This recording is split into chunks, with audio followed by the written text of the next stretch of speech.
welcome to another show of Flipping the Pages, and today I'm with local author Bob Clark, who writes as R.M. Clark. Thank you for joining us today. Thank you for having me. It's a pleasure. Why don't we just start off real easy, and why don't you tell me about yourself? Well, I'm a retired scientist from Department of Navy. Been retired for about 3 years now. Got out just in time, it looks like. So, but I write on the side of, I've written 9 books, 9 published, got 2 of them right here, and spent a lot of time geocaching. You've probably heard of that. Yeah. And spend time with my wife. That's great. Enjoying retirement life. Yeah, that's the way to do it if you can. And how did you get started writing? I was kind of a late bloomer when it comes to writing. I took a lot of creative writing classes. I went to the University of Idaho, took creative writing classes, loved the idea of writing, never jumped on it. The technology wasn't there in the mid-'80s. Everything was still typewriters. I really had trouble, and I said, forget this. And I didn't write for a long time, and then in the year 2000, I was 40 years old. We had an event in Swansea where we opened up a time capsule. Oh, yeah, From the tercentenary 1967 time capsule was, we had a big parade. It was dragged over to the Little League field. Everybody was there. It was a great excitement. I wasn't there for the original one, so I didn't know anything about it. And we opened it up, and first thing I thought of, what if we open this thing up and it's empty? And everybody just goes, oh. That was a basis. So a few years later, I said, no, that's a pretty good idea. What if there's a string of town historians, and they pass on information of the town through time capsules? And it kind of went through my head, and finally I wrote it one day. I started writing. I wrote a book called The Memory Box. Oh, all right. And it was 120,000 words of just mostly drivel, because I didn't know how to write, but I had stories, I had ideas going in my head. I said, I got to do this. And I wrote it, and I let some people read it, and they're going, it's just way too much. So I tried to get an agent with it. I cut it down, and one of them gave me some great advice. He said, you're a good storyteller, but your voice is a natural middle grade voice. It was, I know it when I read it. He says, you just have a way of communicating at a level which is not easy to do sometimes. I said, okay. I rewrote the book as a middle grade, still had issues with it, and it didn't get published, but I had other ideas. So right down the road from us is the Lizzie Borden summer home. Yeah. And I thought, well, what if somebody moved in there and there was a secret room in the basement that some girl from now could talk to Lizzie Borden when she was 13 years old back in Fall River, who knew nothing about her future. And I wrote my first middle grade book called Dizzy Miss Lizzie, and I got an agent for it. Had to change a few things, though. Could not use Lizzie Borden because around here that implies murder and And I couldn't.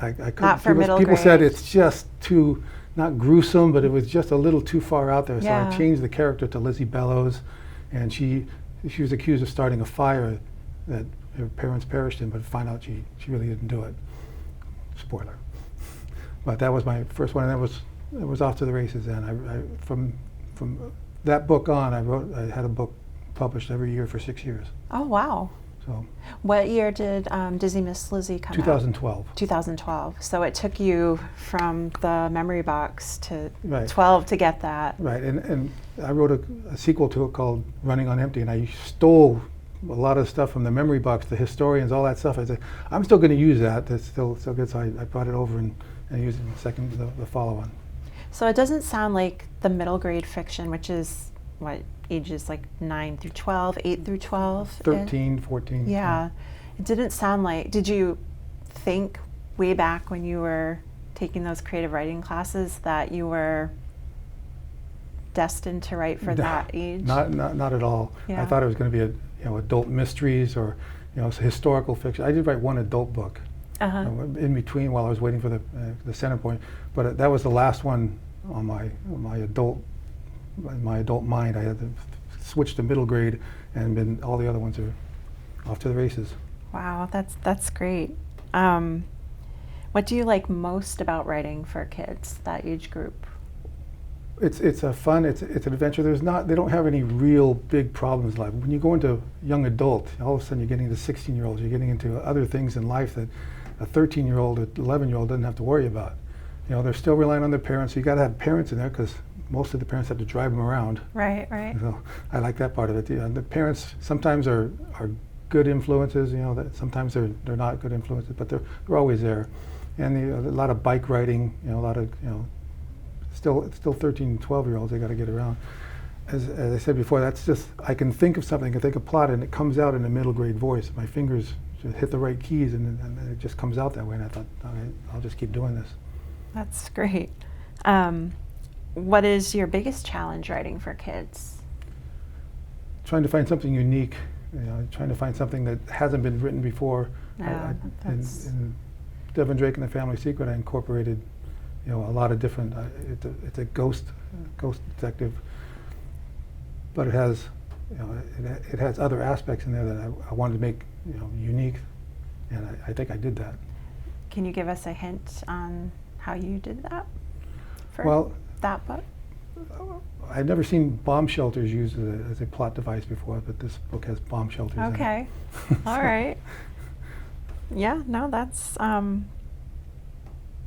that would do it. Yeah, bomb shelter and the kid finding one. And there's a lot of food involved in this one. It's a Greek grandfather was a Greek chef, dies, and he's talking to his granddaughter, and so there's a lot of recipes in here. There's a lot of scenes at restaurants. There's a lot of food-related stuff going on. So, and people read it going, it made me hungry reading this book. Oh, yeah. No, I have that effect too. So tell us about Devin Drake and what your inspiration for him was. Well, I actually got an agent back in the about 2015, and I got an agent for this book. Yeah. And while she was looking around for a place to publish it, she said, you should write something else. She goes, ghost detectives are very big now. If you can find something unique, to do it. I said, I'll give it a shot. I guess there were a lot of cartoons with ghost detectives. I didn't keep up with it, but apparently that was good. So I started writing it, and I kept her abreast of what was going on. She said, that's fine now, everything's good. And right before I was about to send it off to her to get it going, Hurricane Harvey hits Houston and destroys her office and all of her books, everything. And we get this email from, she goes, I'm sorry, I have to leave the business. I got to get my life back under control. So I got 2 agented books here ready to go, and both of them were to return the rights to me. Oh, geez. So what happened? So I had to find, I found my own publisher for both of them. But that was disheartening, because I've had 3 agents in the past, and sometimes it's an equitable, breakup. Other times you're going, sorry, you just never heard from him again. Oh. But this one was just bad luck. Yeah, I'll say. Do you prefer working through an agent, or do you feel better like? Well, I prefer an agent can get you into a bigger deal and bigger houses. Okay. And I like to say I came close. We were talking with so Simon & Schuster.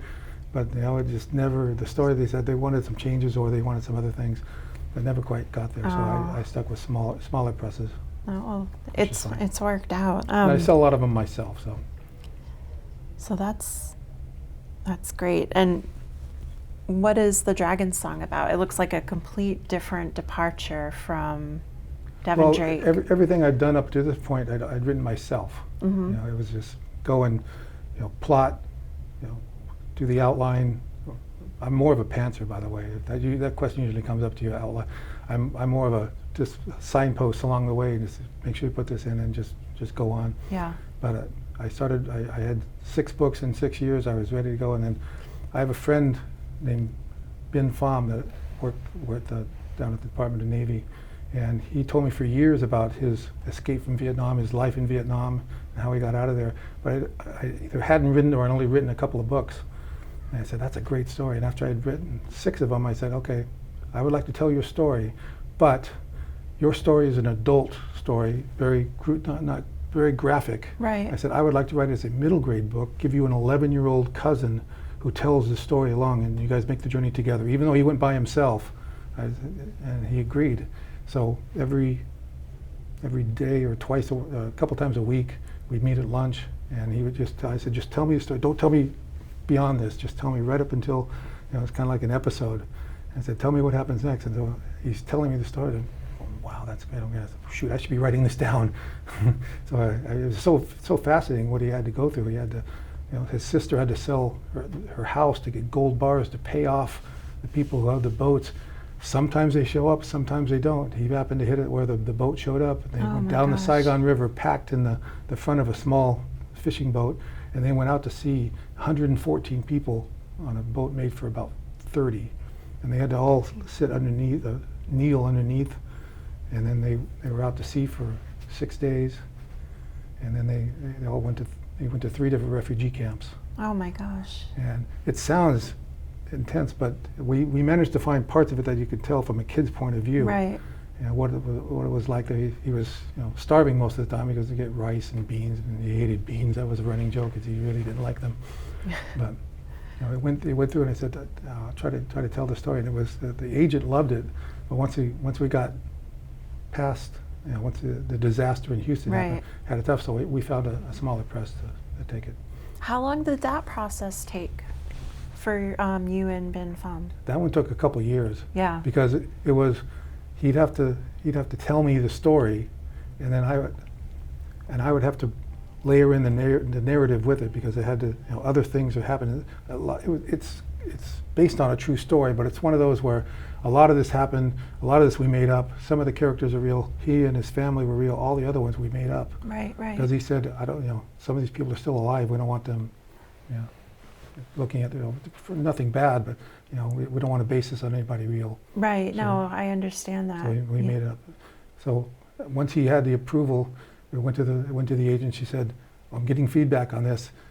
There's no humor in it. There's not enough humor in it. So we had to put a couple of funny parts in it, you know, so things like that." So then that made it better. I said, "I think we were right on the edge of getting it sold when it happened." So it's just bad writer's luck, but it came out great. People read it. It's got great reviews. Yeah. And come to find out, the kid Bao learns to deal with the harshness of being in refugee camps, and by harnessing the power of music. He finds out he's a musical prodigy. So, another spoiler. That's okay. It's pretty obvious when you start reading it what's going to happen. You really do. We were talking earlier about how you go to some of the local craft fairs or vendor fairs, and you really do sell a book, because now I want to read it. And now people ask me, and I tell them that quick. Yeah. By the way, when you're a writer, you have to have a 10-minute pitch for somebody. And you have to have a 30-second pitch, and you have to have a 10-second pitch. You have to something quick. You just kind of, what's your book about?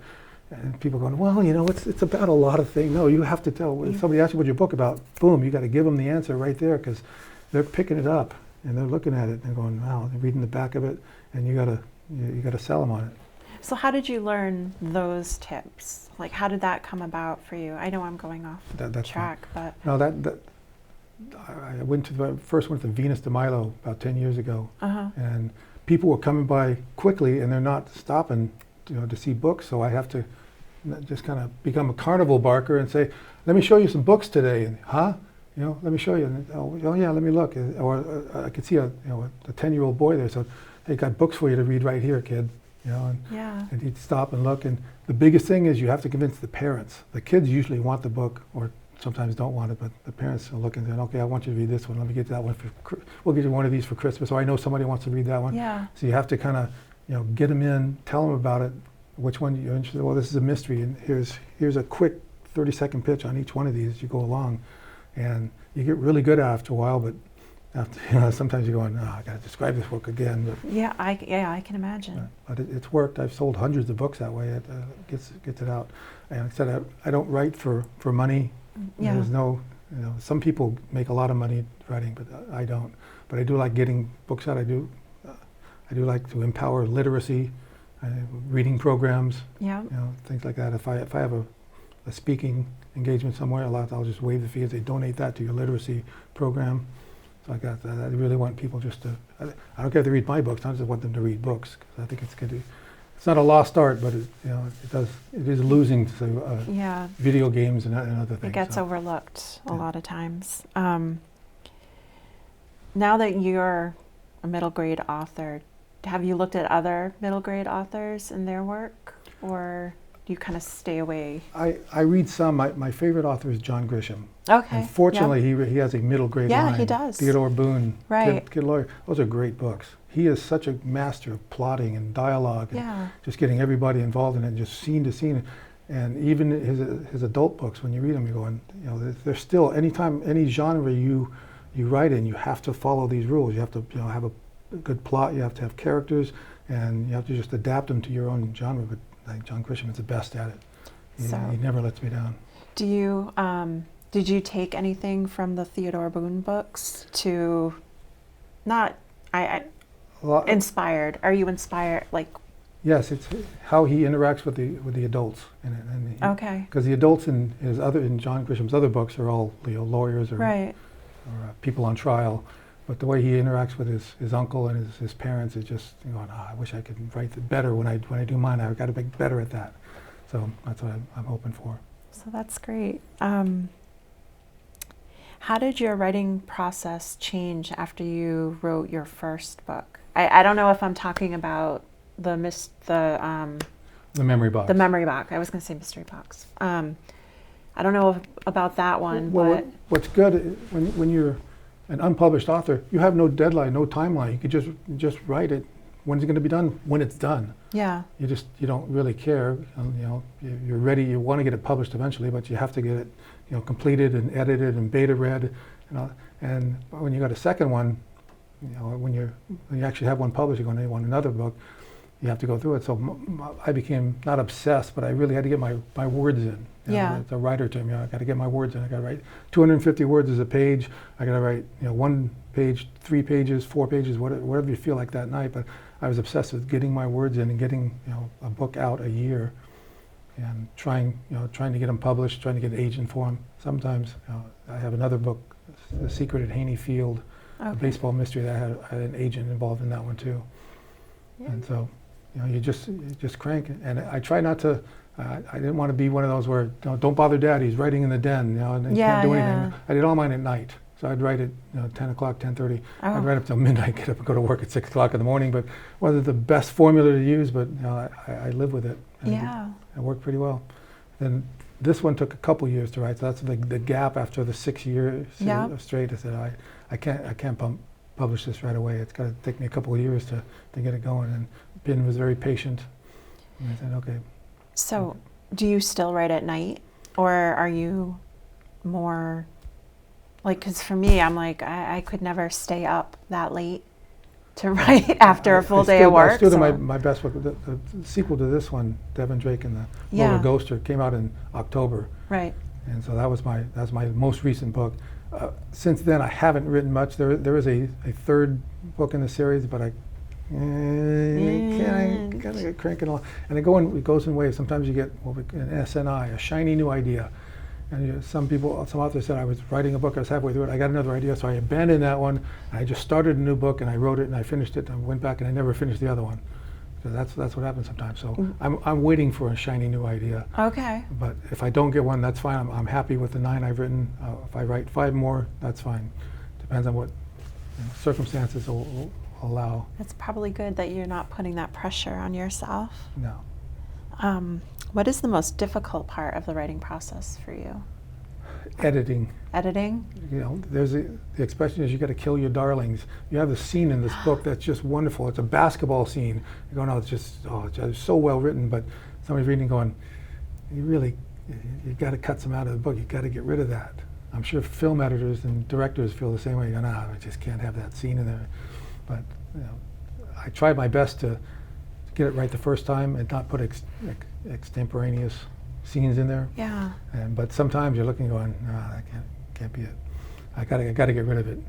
So, you know, and I found the best way to do it is I print it out and change the font, and page by page, circle this. Nope, this goes over. I forgot a word, and just, you know, do it the old-fashioned way. I've tried doing it online. I miss words, but I print it out and get the red pen out every night. Crank. Post-it note. There's another one. You know, let's go through it and go on. Big circle on this one. Move to chapter 3.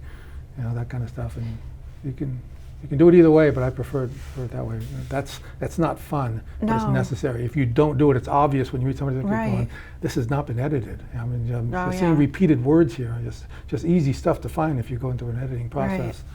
But you got to do it. Do you edit after the entire draft is done, or do you edit along the way after you hit natural points in the story? I try not to go back. I'll leave a note that you got to fix chapter 3. Yeah. Put that back, but I keep it in the back of my mind and saying I can't do it right now because you got to crank the out momentum. because what you're doing may work out okay later on if you change your mind. If Yeah. the plot sometimes take a right turn or a left turn. Do any of the like your scenes that you're forced to take out, do those ever become shiny new ideas? Or Yes. Okay. Or they get reconstructed somewhere in the book, somewhere different. And I got a scene where it's at the airport. I can't do it, but another book said, I can use that same scene. I Yeah. can use that same. The wording I used in that was perfect. I loved it. I have Okay.